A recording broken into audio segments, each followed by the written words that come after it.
A'udzubillahi minasyaitonirrajim. Bismillahirrahmanirrahim. Assalamualaikum warahmatullahi wabarakatuh. Wassalatu wassalamu ala Rasulillah wa ala alihi washabihi wa mawala amma ba'd. Pemirsa Bandung TV, apa kabar semuanya? Hari ini tanggal 7 Agustus 2024. Embun pagi Islam memberi solusi hadir kembali di tengah-tengah kita. Alhamdulillah guru kita semua makin fit, makin sehat. Segar sekali kita melihatnya pagi ini, luar biasa, Masya Allah. Kita akan mencoba membawakan sebuah tema tentang kasih sayang. Karena ini relate dengan hari-hari ini yang di media sosial kita banyak sekali silang pendapat, sengkarut, apalagi mau menjelang menjelang pemilu kada ya, dari mulai pilwakot, pilgub dan pilbub yang nanti bulan November, kurang lebih 2 bulan terakhir ini juga luar biasa dan ini serentak gitu. Jadi pasti suasana kebatinan itu, apalagi di tengah musim kemarau yang makin panas, jadi singgungan sedikit saja bisa menjadi hal-hal yang menjadi rumit gitu. Baik, kita langsung aja. Silakan Tad. Assalamualaikum warahmatullahi wabarakatuh. Waalaikumsalam warahmatullahi wabarakatuh. Syukur pada Allah Subhanahu wa taala di saat cukup dingin ya. Masya Allah, Allahu Akbar ya Allah. Saya ditelepon oleh seorang bapak ya. Ya budak ya saya hudang dingin apa ya mau disampaikan. Tapi anak saya taat sekali kalau ada hadis atau apa ya saya sampaikan. Ciri orang beriman itu salah satunya Faiz bagul wudu pisabroh ya. Menyempurnakan wudhu di saat udara dingin. Nah, jadi di saat udara dingin, kemudian maksa berwudhu, itu katanya bagian dari ciri orang yang beriman. Nah, karena itu, pemirsa Bandung TV, bila kita sedang dingin, bersyukur, mengpenggertiris. Nah, Faiz bagul wudhu pisabroh, menyempurnakan wudhu di saat udara dingin. Dan hanya orang beriman yang begitu. Nah, yang kedua, Nabi itu tidak pernah mencabut doanya sampai sekarang. Allahumma barik li ummati fi bukuriha. Ya Allah, berkahi umatku yang bangun subuh-subuh. Jadi kuliah subuh tuh, wah pahalanya double itu. Masya Allah. Double pahalanya. Ya udah dingin, ya tetap pergi ke masjid. Di samping itu dapat doa dari Nabi. Jadi makin sering memaksakan diri untuk bangun subuh, insya Allah makin berkah. Karena itu Nabi selalu berdoa. Allahumma barik li ummati fi bukuriha. Ya Allah, berkahi umatku yang bangun subuh-subuh. Makanya keberkahan itu akan diraih salah satunya karena sering berjamaah subuh. Yang ketiga, sholat subuh bahwa fi zimmatillah. Siapa yang sholat subuh, hidupnya dijamin oleh Allah. Jangan ganggu yang rajin berjamaah subuh. Karena membelanya Allah katanya. Nah, itu luar biasa. Sholat subuh bahwa fi zimmatillah.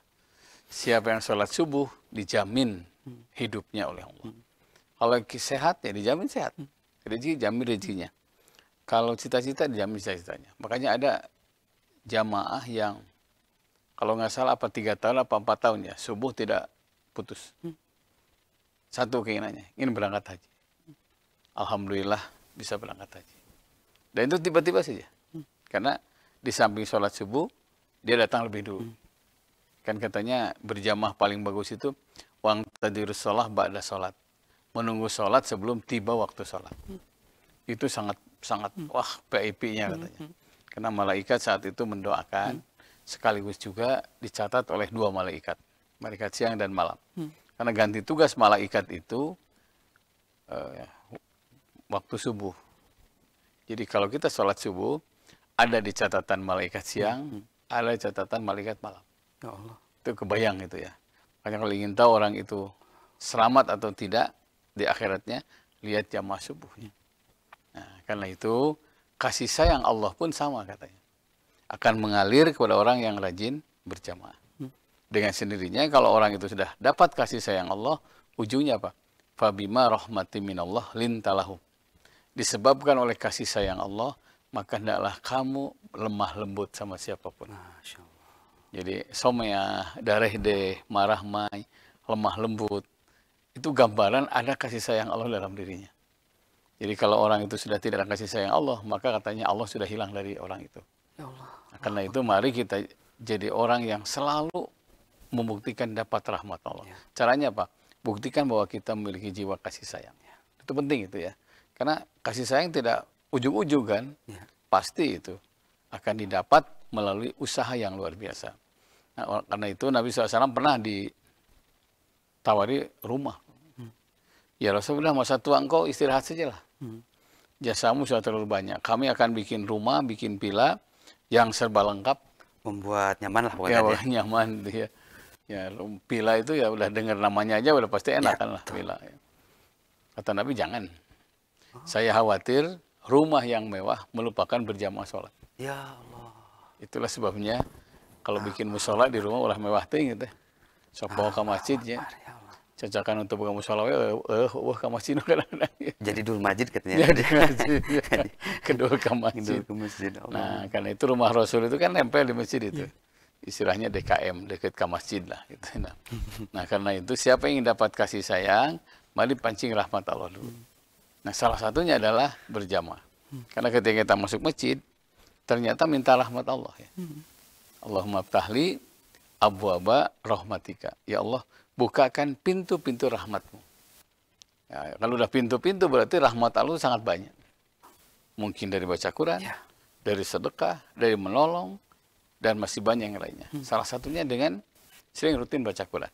Itu termasuk membuka rahmat Allah. Nah, kalau sudah rahmat Allah mengalir dalam diri seseorang, fabima rahmati minallah lintalahum. Disebabkan rahmat Allah ada pada diri mereka, hendaklah kamu lemah lembut kepada mereka. Ya Allah.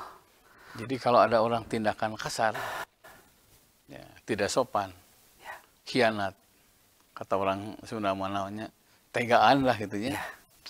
Itu gambaran rahmat Allah sudah tidak ada dalam dirinya.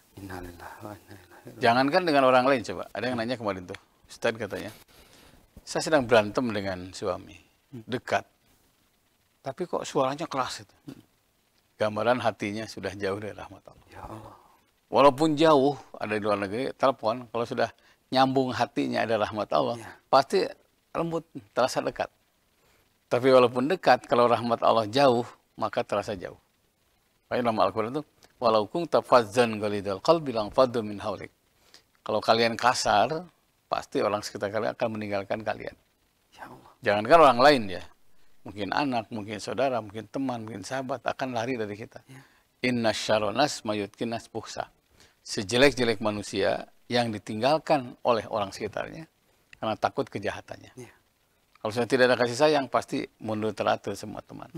Makanya orang baik itu katanya, apa ya, kehadirannya dirindukan. Sampai Abdullah bin Jubair itu seorang sahabat yang cukup kaya. Dijual asetnya semua. Beli dekat Masjid Nabawi, beli tanah. Ya jelas lah, 51 minimal. Jadi jual 5 dapat 1. Karena sampai sekarang katanya tanah di Masjid Nabawi lebih mahal dibandingkan New York. Masya Allah. Persentinya berapa lah gitu. Padahal New York aja itu udah levelnya udah luar biasa, Masya Allah. Katanya lebih dari New York. Ya. Nah, bikin rumah kecil. Ya keluarganya protes. Mungkin Pak kok diletik rumah teh. Apa artinya rumah yang mewah? Tapi kita tidak dapat kasih sayang. Rupanya tetangga kurang baik. Nah, yang dilakukan oleh Abdullah bin Jubair itu, selesai subuh, dia berdiri di depan pintu Masjid Nabawi. Salah satu apa yang dinanti? Senyumnya Nabi dari masjid. Senyum gitu. Oh lari, saya dapat rahmat Allah, dapat kebahagiaan. Kenapa? Dapat senyum dari Nabi. Jadi ternyata ramah someyah itu bagian dari rahmat Allah ya.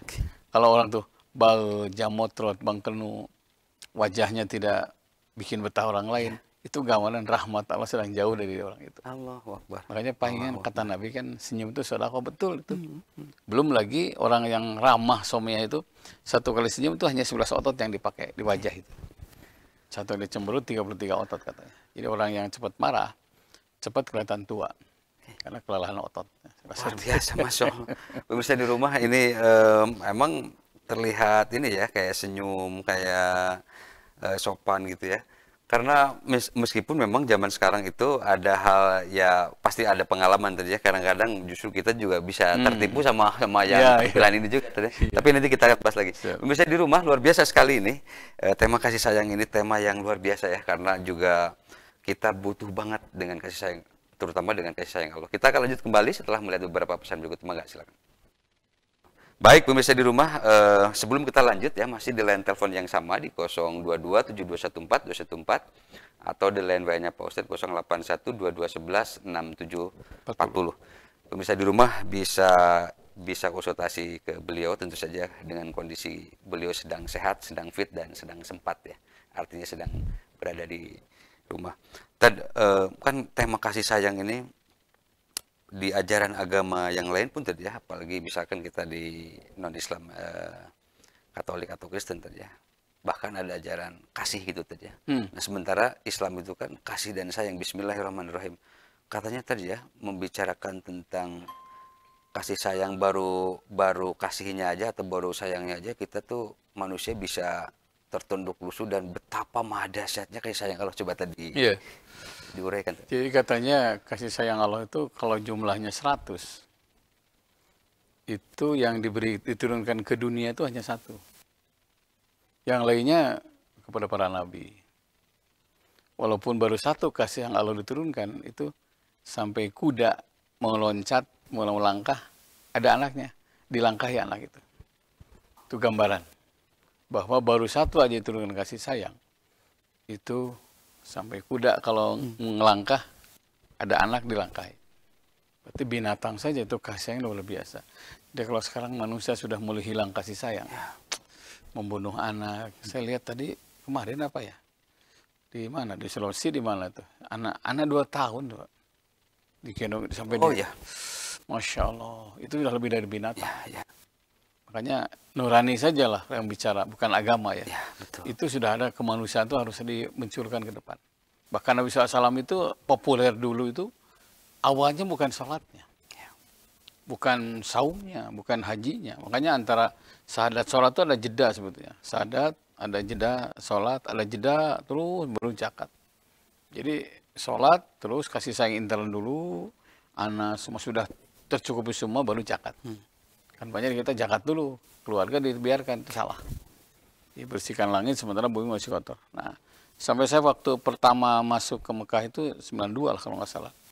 Saya nyari yang namanya Jabal Qubais ya. Jadi selesai sa'i, marwah, gitu. Ada menara besar, Jabal Qubais di situ. Nah di bawahnya itu Bukit Jaz, tempat mengembala Nabi. Jadi seluruh domba yang ada di sana itu, yang punya kambing dititipkan sama Nabi. Karena ada kepercayaan tersendiri, karena kasih sayang beliau itu jauh lebih besar dibandingkan dengan dendam.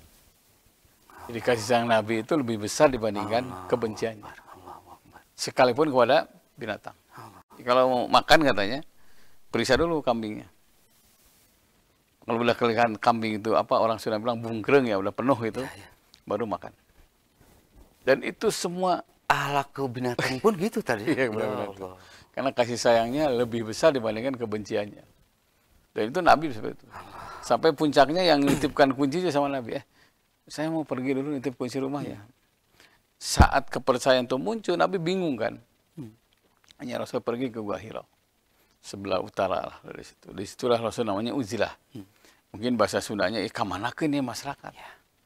Sampai saat itu satu-satunya Nabi yang dapat gelar Al-Amin adalah Nabi Muhammad SAW. Dan itu tidak mungkin gelar itu diraih tanpa kasih sayang. Karena itu kita butuh umat Islam itu dapat Al-Amin semua harusnya. Kita sampai umatnya Al-Amin di rumah, Al-Amin di kantor, Al-Amin di tempat kerja. Sehingga orang itu percaya. Tidak ada yang kapok gitu kan. Sampai waktu Nabi minjem uang berapa dinar, apa 10, apa 20 ya. Pas bayarnya itu dilebihkan. Dan itu tidak ada kesepakatan kan. Sebutlah 15 dinar. Yang 10 itu utang saya.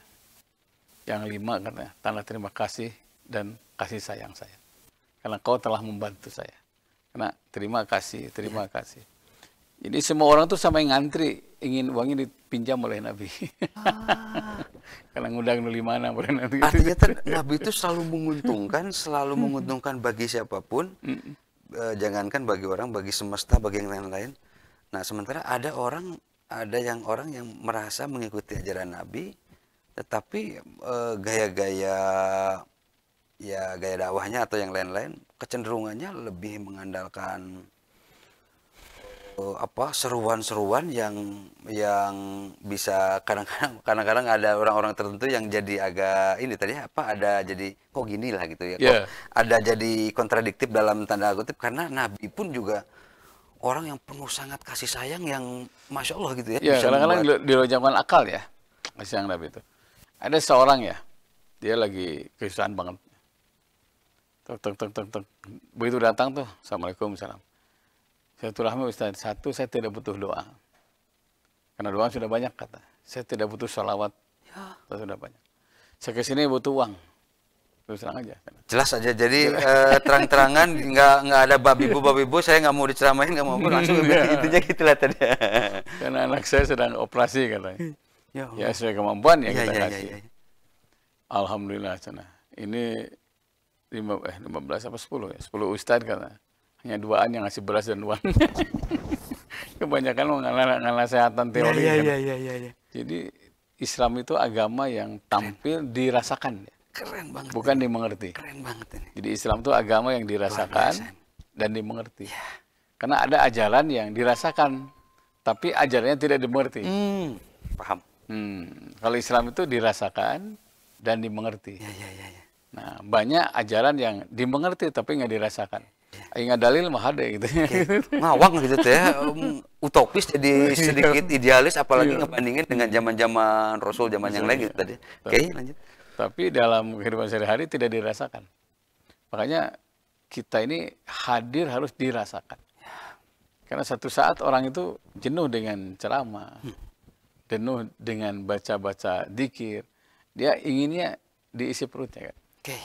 Dan itu termasuk dakwah yang paling yang dirasakan, yang paling ampuh lah.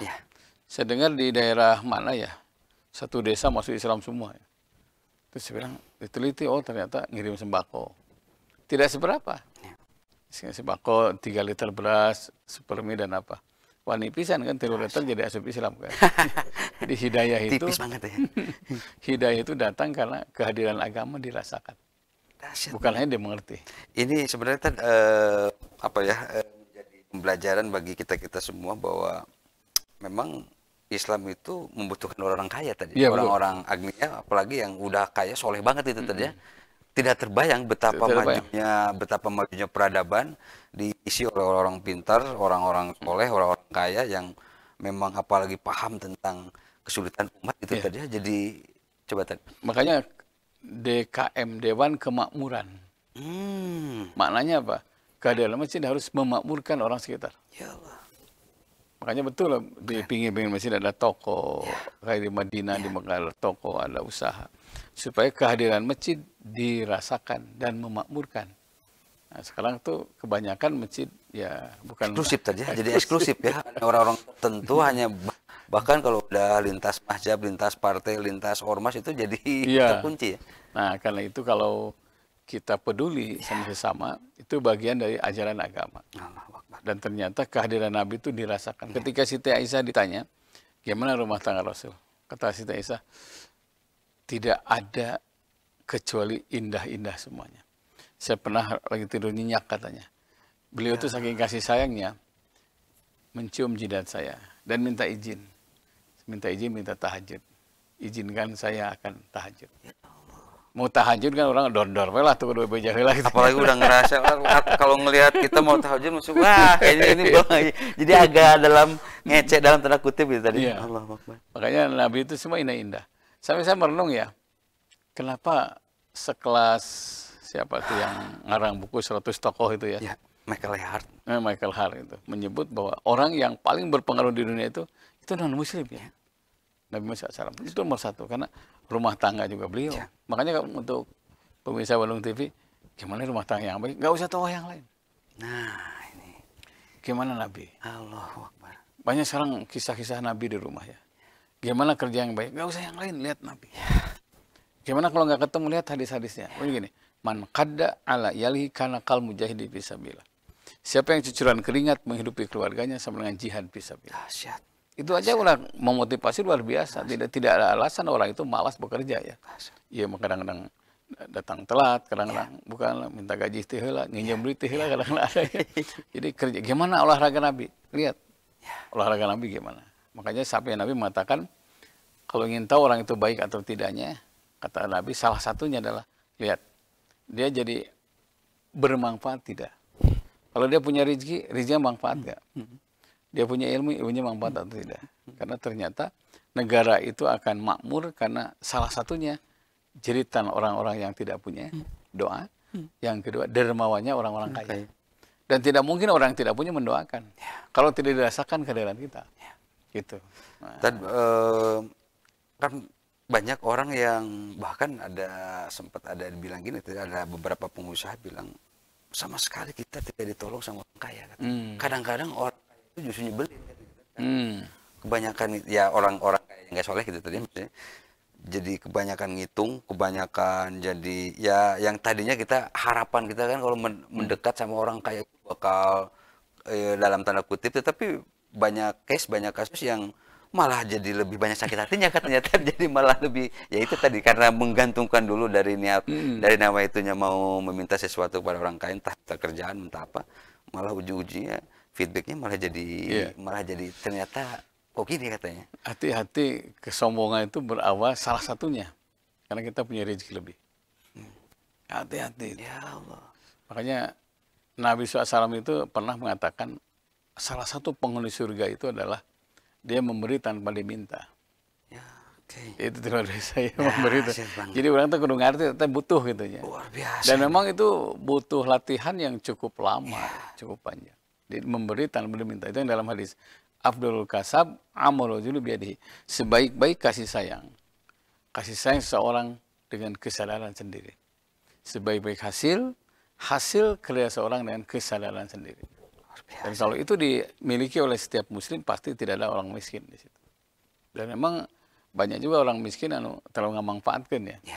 Itu juga harus dievaluasi ya. Karena panitia zakat infak sedekah itu permanen. Yang bertugas untuk mengontrol benar nggak dia orang miskin. Jangan sampai ngantri kayak itu dia dimanfaatkan kita. Saya pernah ketemu di jam 10 di satu tempat ya. Modusnya anak saya nggak bisa sekolah. 3 jam kemudian saya ngaji di satu BUMN. Ketemu lagi orang ini. Sorenya saya ngaji juga di salah satu BUMN. Ketemu lagi. Rupanya ada jadwal yang sudah hari ini di sini. Saya ajak bahasa Sunda ya. Kemarin panggil itu cinta, mana itu ngapa? Memintaan terus itu. Apa aja ulah gujur atau apa ulah gujur gitu. Jadi tangan di atas itu lebih baik dari tangan yang di bawah. Artinya tidak ada kemiskinan permanen. Kalau dia mau berusaha, pasti mungkin bukan hanya menerima, tapi memberi. Jadi mentalnya harus agak diinin terjah. Memang kita tidak otomatis bakal kaya raya, tetapi ya minimal kalau ada mental udah terbiasa memberi itu jadi agak beda tadi ya. Kalaupun kehidupan kita ngepas itu karena mentalnya kita pengen ngeberi, jadi ngerasa kita jadi biasa aja gitu ya. Tidak terpengaruh mentang-mentang jadi tidak kaya, jadi agak ngedrop juga jadi yang lain enggak ini tadi. Makanya ada di sini, ta'aruf fi raha ya'rifa fi syiddati. Ingatlah Allah di saat kaya. Pasti di saat miskin Allah ingat sama kita. Di urang mah keur miskin jejeritan, beunghar saeutik poho. Oke. Tad, kita lanjut lagi tadi ya. Pemirsa di rumah luar biasa ini masih ada beberapa pertanyaan netizen kita, nanti kita akan bahas satu persatu. Kita akan lanjut kembali setelah melihat beberapa pesan begitu. Mangga silakan. Pemirsa di rumah, kita akan lanjut kembali ya. Ini banyak sekali beberapa pertanyaan dari netizen kita yang mudah-mudahan bisa kita tuntaskan. Tad, ini ada yang bertanya katanya, tadi 3.30, kan tiap Jumat itu ada yang sedekah katanya, saja Jumat berkah, biar sedekah. Terus ada yang bilang, ini ada contohnya nggak katanya? Coba Tad, gimana Tad? Jadi Jibril itu setiap menjelang subuh itu datang kepada Nabi.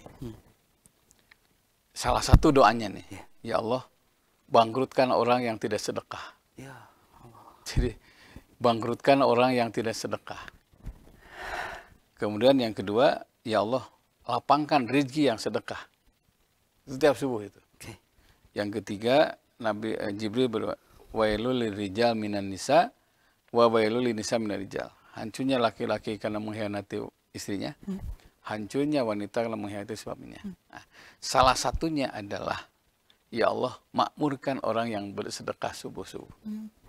Jadi dari situ muncul istilah Jumat berkah. Itu Jumat 24 jam silahkan.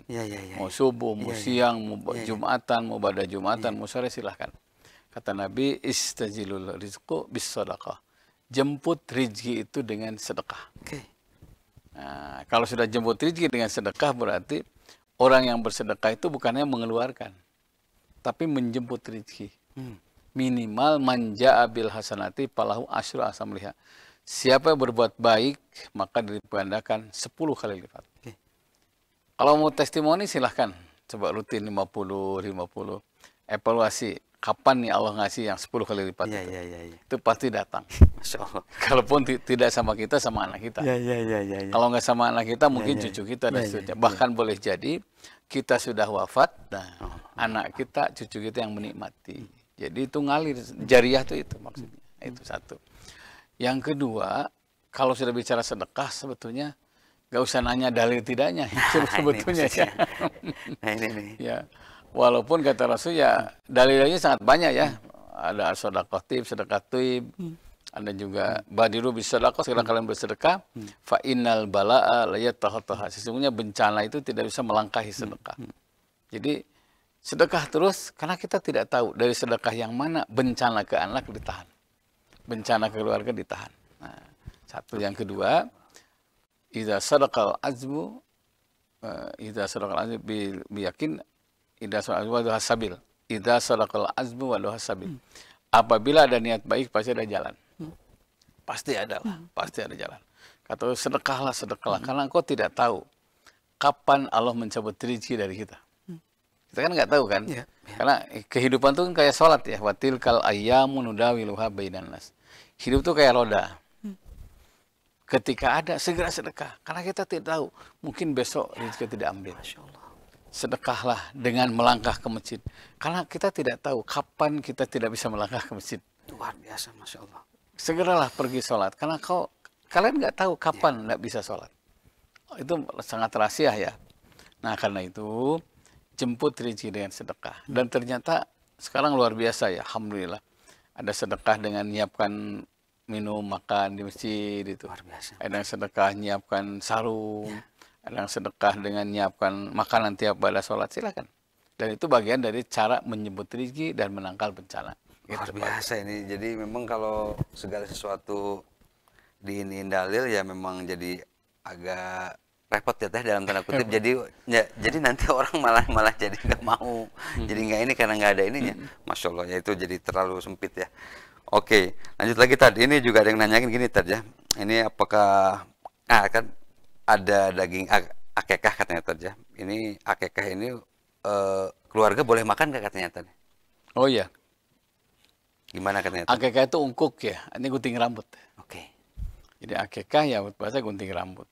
Bukti syukur bahwa telah lahir seseorang. Kenapa udah bersyukur? Wajar. Karena terlalu banyak orang yang nikah udah lama nggak punya anak. Saya pernah menemukan sudah 3 kali bayi tabung gagal. Kebayanglah. Sudah 3 kali. Dan bayi tabung itu kan mahal banget tadi. Mahal banget. Udah 3 kali Allah. Sampai sekarang belum punya. Ya Allah. Akhirnya yang ketiga kali gagal, ya, ngobrol banyak. Ustadz apa hikmahnya? Saya bilang gini. Yauma la yang fa'u malun wala banun illa man atallah biqalbin salim. Satu saat harta dan anak tidak bisa menolong kita. Di satu saat yang kita perjuangkan ini subuh datang dulu, yang kita sekolahkan ini. Satu saat harta dan anak yang jadi beban kita itu tidak ada manfaatnya. Illa man atallah biqalbin salim. Kecuali yang berjumpa dengan Allah dengan hati yang bersih. Ya Allah. Udah Bu, saya bilang bersihkan aja hati. Ya. Ciri bersih hati apa? Ngangkat anak asuh. Itu kan kebersihan hati itu. Karena ruba akhilaka lam talidu umuka. Betapa banyak anakmu, saudaramu yang tidak dilahirkan dari ibumu. Ngerti Ustaz yang gitu. Alhamdulillah. Ayahnya nggak gelisah. Sudah ada yang sudah 5 kali keguguran, 7 keguguran, ayahnya nggak punya anak. Tapi dia punya anak alternatif, yaitu anak asuh. Dan itu jadi ya memang idealnya kayak gimana gitu tadi, kayak ngerasa nggak ini, tapi kan terlalu banyak jalan rahmat Allah itu yang kalau kita ngurus orang yang ini juga pasti keberkahannya pasti lebih dahsyat lagi tadi. Terasa ya. Masya Allah. Nah, karena itu dia akikah wajar. Karena bukan hanya ibadah sosial, bukti syukur. Bukti syukur. Wattaqullah la'alakum tashkurun. Bertakwalah kalian kepada Allah agar kalian menjadi orang yang bersyukur. Nah, karena bersyukur, karena banyak yang menikah belum punya anak, kita bersyukur, alhamdulillah ya Allah. Walaupun mungkin jadi beban, tapi ladang pahala. Ya. Nah, karena ladang pahala bersyukur, maka dibenarkan kalau keluarga ikut makan. Nah, karena itu ada yang ulama mengatakan begini, karena itu bukti kegembiraan telah lahir anak, maka sebaiknya nunggu ibunya sembuh. Ada yang begitu. Jangan sampai orang bakal kecelakaan nyata nunggu marurung terus ngelahirkan gitu kan. Nah, ini ambil 7 hari, 14 hari, 21 hari, bahkan ada yang sudah dewasa sekalipun ada. Karena melahirkan itu, waktu saya itu lihat istri saya pertama talujun ya, itu lama prosesnya. Sampai 6 bulan ya. Yang kedua sesar, sesar. Ketiga normal, ketiga sesar lagi. Itu ternyata untuk sampai bisa senyum asli, tidak menahan sakit itu prosesnya berbeda-beda ya. Makanya ada yang mana 2 bulan saja, nunggu ibunya sehat ke rumah Majeng, mangga. Jadi boleh keluarga ikut makan sebagai tanda gembira. Bahkan bagus, kalau setiap mau makan itu pegang jidatnya, baca a'udzu bikalimatil tammah min syarri ma khalaq. Itu setiap yang mendoakan akan menentukan soleh anak itu. Gitu, Pak. Luar biasa, boleh, ya? Masya Allah. Jadi dibolehkan ya pemirsa di rumah. Tad, ada lagi Tad nih, di 932 nih. Ini haji, kemudian meninggal di Mekah katanya tadi. Ini jaminannya apakah benar-benar surga atau memang tergantung niat juga terkadang? Iya, memang jaminan ya dalam hadis itu siapa yang berangkat haji, meninggal ketika haji mungkin di Mina, mungkin di Mekah atau di Jeddah, dakhalal jannah bighairi hisab. Masuk surga tanpa hisab. Nah, tapi butuh seperangkat ya untuk mabrur haji itu ya. Satu memang harus bersih rezekinya. Termasuk tiketnya tadi ya, tiket, ongkosnya tadi harus yang benar juga tadi. Jadi harus ada surat keterangan soleh lah. Gitu lah. Soleh orangnya, soleh ongkosnya. Karena terlalu banyak orang mengatasnamakan kesolehan, padahal uangnya uang yang tidak baik. Berangkatkan keluarganya dari penyelewengan uang negara gitu kan. Sah hajinya sah, tapi pahalanya berkurang. Bahkan boleh jadi tidak pahala, karena ongkos haji itu harus bukan hanya bisa manasik, bukannya fisik, tapi ongkosnya juga harus bersih. Makanya haji itu yang terakhir ya. Syahadat, sholat, zakat, saum haji. Jadi sudah terpenuhi kebutuhan semua, mungkin anak semua, baru berangkat. Karena haji itu bisa terhalang dengan utang, terhalang dengan menikahkan, terhalang dengan sekolah. Makanya nggak usah khawatir yang tidak bisa berangkat haji, nggak usah khawatir. Karena menyekolahkan, membangun masjid, bersedekah, itu bagian dari yang derajatnya hampir sama dengan haji. Luar biasa ya. Begitu. Banyak alternatif tadi ya. Alternatif. Oke, lanjut lagi Tad. Ini kalau doa ketika tawaf, apakah harus sesuai dengan hafalan? Misalkan ibu-ibu ada yang berdoa karena memang hafalannya mungkin tidak sempat atau gimana, terus agak ribet bagaimana? Apakah harus sesuai hafalan itu atau memang gimana Tad, coba Tad? Inti tawaf itu zikir dan doa. Afdhalul zikri Al-Quran. Sebaik-baik zikir itu baca Quran. Kedua, tawaf itu manhajun insanun gitu. Proposal hidup manusia. Karena proposal hidup manusia, maka tiap orang pasti berbeda. Karena berbeda kebutuhan dan masalah yang dihadapi, pasti doanya pun berbeda. Ada sahabat baca Allahumma imanan bika wa tasdikon, dan seterusnya. Ada yang baca Allahumma antas salam minka salam, dan seterusnya.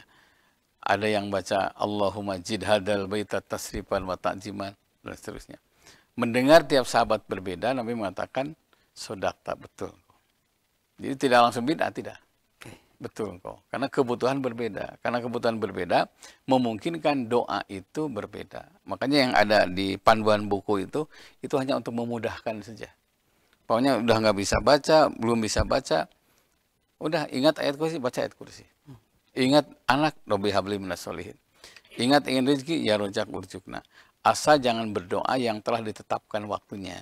Punya doa, Allahumma barik lana fi itu amakan. Udah dibaca didinya gitu kan. Makanya saya sering, sekarang udah banyak caranya dengan pengeras suara ke telinga, sehingga bisa dibimbing. Tapi itu tidak jadi patokan.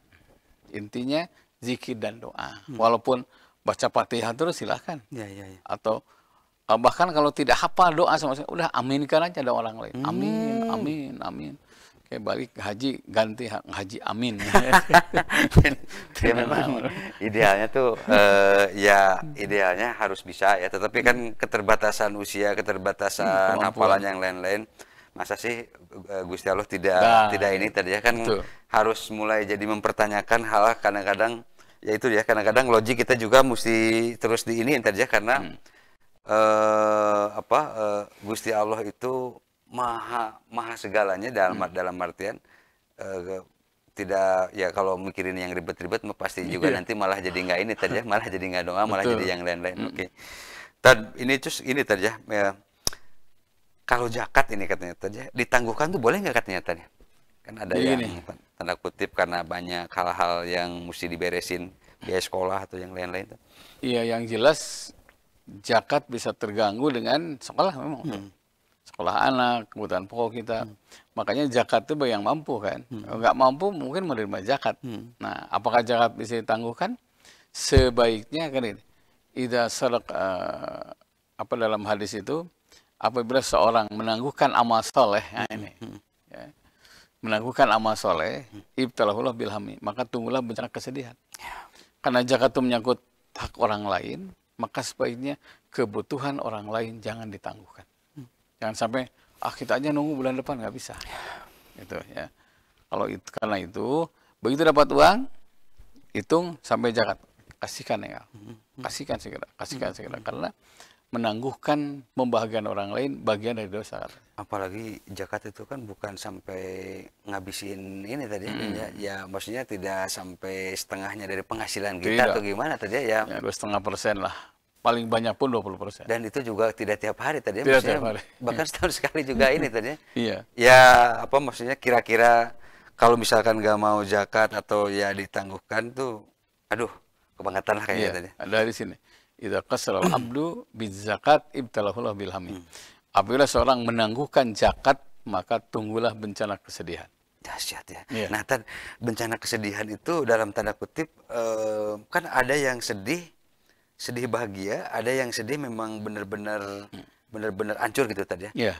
Kenapa enggak ini terjemahan katanya bukan kesedihan atau kehancuran gitu tadi? Coba bisa di ini tadi. Gini. Karena gini. Hasinu amwalakum bizakat. Bentengi harta kalian dengan zakat. Kehancuran bentuknya apa? Kehancuran ekonomi. Ya, oke. Makanya kalau tidak segera dibenteng harta yang kita miliki, itu pasti hancurnya cepat. Makanya kata Nabi, idza qasara al-abdu bizakat idzalahu bilhami. Apabila seorang menangguhkan aja, maka tunggulah bencana kesedihan. Nah, kesedihan apa? Satu, hilangnya harta. Karena dengan 2,5 sampai 20% kita keluarkan, yang sisanya 80% itu pasti jadi halal semua. Kasihkan ke anak halal. Yang kedua, zakat itu kan tazkiyah, bersih, suci, subur. Orang yang zakat berarti orang yang menyucikan dirinya. Sekaligus juga menyuburkan hartanya. Karena itu orang yang mengeluarkan suci dan hartanya akan berkembang terus. Makanya kebangkrutan ekonomi salah satunya nih ya, ada jatah orang yang tidak punya dimakan oleh dia. Innalillahi wa inna ilaihi. Makanya tugas istri patuh aktif ikut Pak zakat ulahilap. Nah, kenapa? Tidak ada orang yang miskin gara-gara zakat, tapi terlalu banyak orang yang hancur karena lupa zakat. Luar biasa sekali. Baik pemirsa di rumah, ini ya kita akan lanjut lagi ya, masih ada satu segmen ke depan dan masih ada beberapa pertanyaan yang harus kita bahas. Kita akan lanjut kembali setelah melihat beberapa pesan begitu. Mangga silakan. Baik pemirsa di rumah ya, kita masih ada kurang lebih 5 sampai 6 menit. Kita akan coba lagi beberapa pertanyaan netizen. Pertama ini gimana katanya ya, solusi ingat anak yang pesantren karena selalu ya jadi ada takut makannya, takut kebersihannya, takut teman-temannya ngebully atau takut ya sebagai kanyaan atau sebagai kasih sayang orang tua, bagaimanapun juga dipisahkan dengan anak yang begitu ya, ada ya orang tua yang mana lah gitu tadi ya. Ini gimana coba minimal nggak terlalu mungkin semua ya orang tua begitu. Saya juga mengalami itu. 3 hari seminggu tuh lihat kamar anak terus ya, biasanya nggak goreng raya gitu kan. Iya. Sampai ketika makan ingat ya. Ketika nonton TV kadang-kadang ingat, ketika sholat subuh, Allah.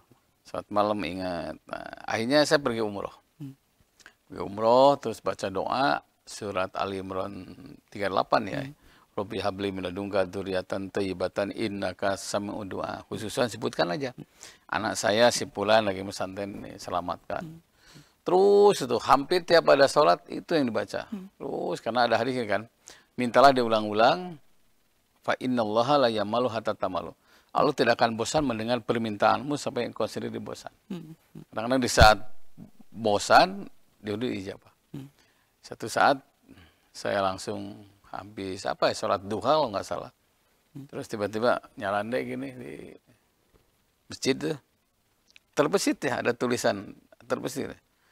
Sayang Tuhanmu lebih besar dibandingkan sayangmu sama anakmu. Jadi ketika kita mesantrenkan anak, harus yakin bahwa sayang Allah itu lebih besar dibandingkan sayang orang tua kepada anak itu. Wah, saya langsung sujud ya. Itu jadi ini tadi, jadi agak lumayan kerisauan, keresahan Iya, sebagai orang tua biasa ya yang manusia biasa kita rindu. Alhamdulillah, tenang aja. Apapun alasannya, ya itu kita sampaikan kepada anak. Bapak, mama juga ingat sama kalian, tapi jangan lupa sayang Allah itu lebih besar dibandingkan sayang saya dan ibumu. Dan itu penting. Jadi pemirsa yang rindu sama anak, sama cucu ya, yang sedang pesantren. Ini pesantren itu kan apa ya? Ta'aruf ilallah istilahnya ya. Jadi perkenalan dengan Allah lah di situ. Jadi Allah yang menjamin keselamatan. Kalau tuh ada yang bully itu hanya 1 dari 1000 lah itu. Ini hanya kasus saja, tidak identik. Nubudu ge sarwa lah, sehat-sehat aja, nubudu. Gak usah khawatir. Ingat nih, Allah sama anak kita lebih besar dibandingkan kita sama anak kita.